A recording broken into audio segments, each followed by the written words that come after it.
അജിത് ബാബു കൂടി നമുക്കൊപ്പം ചേരുകയാണ് നിലമ്പൂരിൽ നിന്ന്. അജിത്ത്, PV അൻവറിന്റെ ക്യാമ്പിലാണ് അജിത്ത് ഉള്ളത്. PV അൻവർ ഇന്നിപ്പോൾ ഈ കൊട്ടിക്കലാശത്തിനില്ല, അത് നാട്ടുകാരുടെ സമയവും സ്ഥലവും ഉൾപ്പെടെ അപഹരിച്ചെടുക്കുന്ന പരിപാടിയാണ് എന്ന് പറഞ്ഞുകൊണ്ട് പിന്മാറുന്നുണ്ടെങ്കിൽ പോലും റോഡ് ഷോകൾ ഉൾപ്പെടെ വളരെ സജീവമാക്കി നിർത്തിയതാണല്ലോ അൻവർ കഴിഞ്ഞ ദിവസങ്ങളിലെല്ലാം തന്നെ. ഇന്നിപ്പോൾ അൻവറിന്റെ പ്രചാരണം ഏത് വിധത്തിലാണ്, ഏതെല്ലാം സ്ഥലങ്ങളിലാണ് അൻവർ നേരിട്ടിറങ്ങുന്നത്? അജിത്ത്.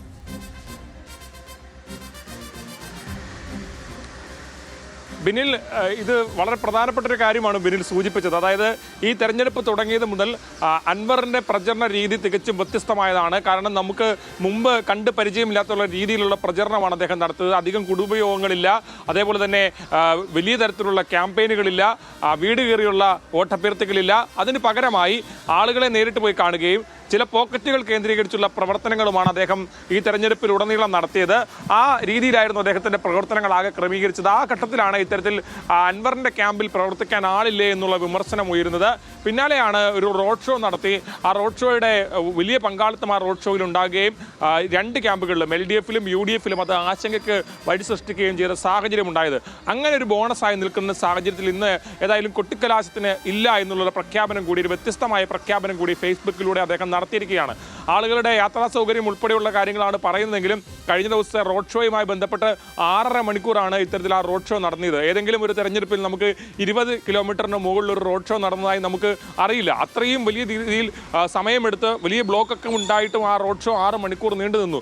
അപ്പോൾ അദ്ദേഹം അതുകൊണ്ട് മാത്രമല്ല, ഈ ആളുകളുടെ ബുദ്ധിമുട്ട് മാത്രം കണക്കിലെടുത്തുകൊണ്ടല്ല ഇന്നത്തെ കൊട്ടിക്കലാശത്തിൽ നിന്ന് മാറി നിൽക്കുന്നത് നമുക്ക് പറയാൻ കഴിയും. മറിച്ച് വ്യത്യസ്തമായ ഒരു സമീപനം സ്വീകരിക്കുക.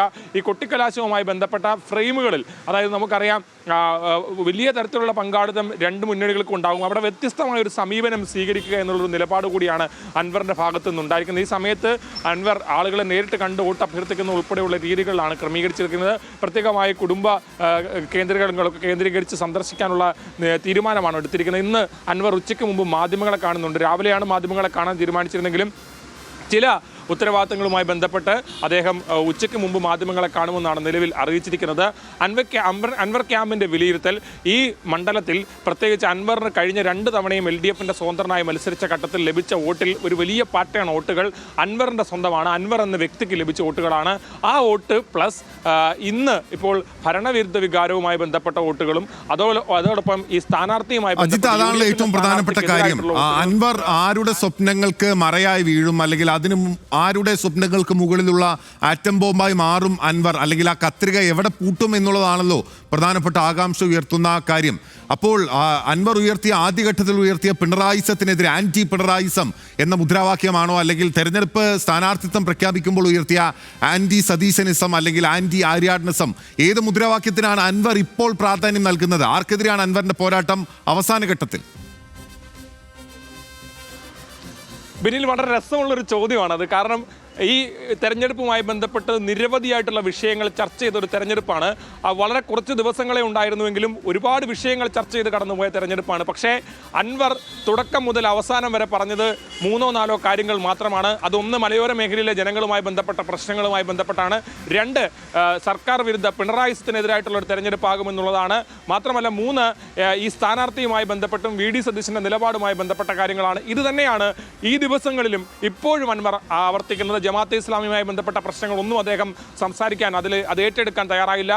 പെട്ടി വിവാദം ഏറ്റെടുക്കാൻ തയ്യാറായില്ല. മറിച്ച് ഒരു വ്യത്യസ്തമായ സമീപനം തുടക്കം മുതൽ പറഞ്ഞ കാര്യങ്ങൾ തന്നെയാണ് ഈ അവസാന ഘട്ടത്തിലും അൻവർ പറയുന്നത്. അതിൽ ബിനിൽ ചോദിച്ച ചോദ്യത്തിലേക്ക് വരുമ്പോൾ ഏത് വോട്ടാണ്, ആരുടെ വോട്ടാണ് പിടിക്കുക എന്നുള്ളത് നമുക്കിപ്പോൾ പ്രവചിക്കാൻ കഴിയില്ല. കാരണം അൻവർ ഉയർത്തിയ 2 കാര്യങ്ങൾ, ഒന്ന് സർക്കാർ വിരുദ്ധ വോട്ടുകൾ തങ്ങളിലേക്ക് വരുമെന്നുള്ളതാണ്. 2 ഈ ആര്യാടൻ ഷൗക്കത്തുമായി ബന്ധപ്പെട്ട അദ്ദേഹത്തിനോട് വിയോജിപ്പുള്ളവർ അൻവർ നോട്ട് ചെയ്യുമെന്നുള്ളതാണ് അൻവർ ക്യാമ്പ് പ്രതീക്ഷിക്കുന്നത്. ഈ 2 വോട്ടുകൾ കൂടി കേന്ദ്രീകരിക്കുമ്പോൾ വലിയ എമൗണ്ട് ഓഫ് വോട്ട് തങ്ങൾക്ക് ഇവിടെ ഉണ്ടാകും. പ്ലസ് അൻവർ സ്വന്തമായി ഈ മണ്ഡലത്തിൽ നേടിക്കൊണ്ടിരിക്കുന്ന വോട്ടുകൾ കൂടിയാവുമ്പോൾ അതൊരു വലിയ സംഖ്യയിലേക്ക് മാറും എന്നുള്ളതാണ് അൻവർ ക്യാമ്പ് വിലയിരുത്തുന്നത്.